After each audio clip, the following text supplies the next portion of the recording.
Have you ever wondered why some people trigger you so deeply? Why certain traits in others annoy you, fascinate you, or even make you jealous? What if those reactions aren't random? What if they're actually clues pointing toward parts of yourself that are waiting to be developed? Today, I want to share a different way of looking at astrology. Not as a system that puts you in a box, not as a personality label, but as a tool for shadow work and personal growth. Because your natal chart doesn't only show who you are, it also shows who you're becoming. Welcome back to MC Mystery, and let's dive in. So, when most people learn astrology, they focus on their placements. My sun is in Leo, my moon is in Scorpio, my Venus is in Capricorn, and naturally they start identifying with those qualities. A Leo learns about confidence, a Scorpio learns about intensity, a Virgo learns about perfectionism. But I think here is the problem. If we only focus on what comes naturally, we can become trapped in our strengths. And every strength, when we take it too far, eventually becomes a weakness. Confidence becomes arrogance, discipline becomes rigidity. Sensitivity becomes emotional overwhelm. This is where shadow work enters the picture. The famous psychologist Carl Jung described the shadow as parts of ourselves that remain unconscious. Most people think the shadow only contains negative qualities, but that's not true. The shadow can also contain gifts like confidence, creativity, leadership, self-worth. The shadow is simply what we have not fully integrated, our not fully developed traits on which we can work on. And one fascinating way to explore that shadow is through the opposite side in astrology. Let's start with an example. Imagine someone with strong Aries energy, their Mars in Aries. Aries is courageous, independent, direct, action-oriented. Aries knows how to move. But what happens when Aries energy becomes unbalanced? The person may become impatient, impulsive, self-focused, unable to compromise. Now look at Aries' opposite sign, Libra. Libra teaches diplomacy, cooperation, balance, listening, partnership. The goal isn't for Aries to stop being Aries. The goal is for Aries to learn some Libra qualities. And when that happens, the person becomes more complete. The courage still remains, but now it has wisdom. Let's look at another example, Virgo and Pisces. Virgo is analytical, practical, super organized, detail-oriented. Virgo wants everything to make sense. But excessive Virgo energy can create anxiety, perfectionism, and a lot of self-criticism. And when we look across the zodiac wheel, Pisces appears. Pisces teaches surrender, trust, faith, intuition, and acceptance. The shadow work of Virgo is learning that not everything needs to be controlled, and you can let it go and trust the world, the universe, yourself, because not everything needs to be fixed. Sometimes healing happens when we allow life to unfold naturally. And interestingly, the opposite is also true. Someone with strong Pisces energy may need to develop Virgo qualities.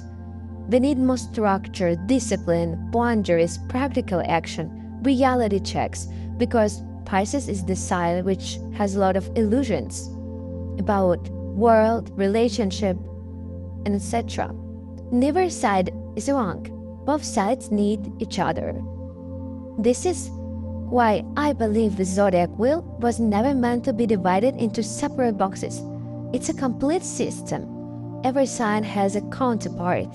Every energy seeks balance, and life often pushes us toward the qualities we've neglected. Think about your own experiences. Have you ever noticed that you keep attracting the same type of people? Maybe you are highly independent, but keep meeting people who teach you vulnerability. Maybe you're extremely responsible, but keep meeting free spirits. Maybe you're emotional, but attract logical thinkers. Sometimes these people aren't mistakes. Sometimes they are mirrors. They show us the opposite qualities that our psyche is trying to integrate. We see their shadow work becomes uncomfortable because the opposite sign often represents qualities that feel unnatural for us. A Leo may secretly admire Aquarius energy but also feel threatened by it.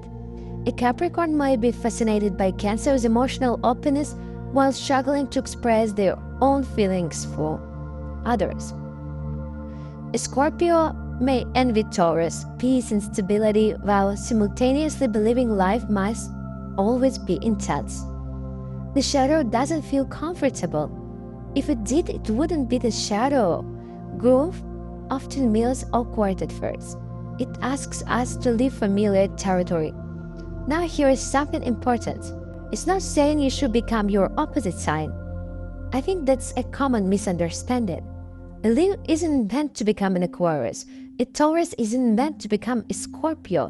And a Virgo isn't meant to become a Pisces. Your natal placements are still your natural strengths. The opposite sign simply provides balance. Think of it like learning a new language. You don't abandon your native language. You expand your ability to communicate your worldview, your outlook. The same things happen psychologically. You still remain yourself, you just become more whole. One of my favorite questions to ask people is this: what qualities in others trigger you the most? The answer often reveals hidden shadow material. If confidence irritates you, maybe you've been suppressing your own confidence. If emotional vulnerability makes you uncomfortable, perhaps you've learned to hide your own feelings. If ambition bothers you, maybe there is a part of you that wants more, that is afraid to admit it. What we reject externally often points towards something unresolved internally, and astrology can help us recognize these patterns. So, how can you start using this idea? Here's a simple exercise. Look at your most important placements: your Sun, your Moon, your Ascendant, your Venus, your Mars. Then find the opposite sign for each one. Ask yourself, what qualities does this opposite sign embody? Which of those qualities do I admire? Which ones make me uncomfortable? Which ones do I avoid? And which ones might help me grow? Don't approach this exercise with judgment. Approach it with curiosity. Because shadow work isn't about fixing yourself. It's about discovering parts of yourself that have been waiting for permission to exist. At the end of the day, astrology is not destiny. It's a map. And maps don't tell us where we must go. They simply show us what is possible. Maybe your chart isn't only describing your strengths. Maybe it's also revealing the missing pieces, the qualities that can bring balance, the lessons that can create wholeness, the parts of yourself waiting beyond the edge of your comfort zone. And perhaps that is the real mystery. Not who you are, but who you can become, your potential. Thank you for watching MC Mystery. And if this perspective resonated with you, if you're curious about your own chart and want to understand not only your strengths, but also the hidden qualities your soul may be asking you to develop, we'd love to help.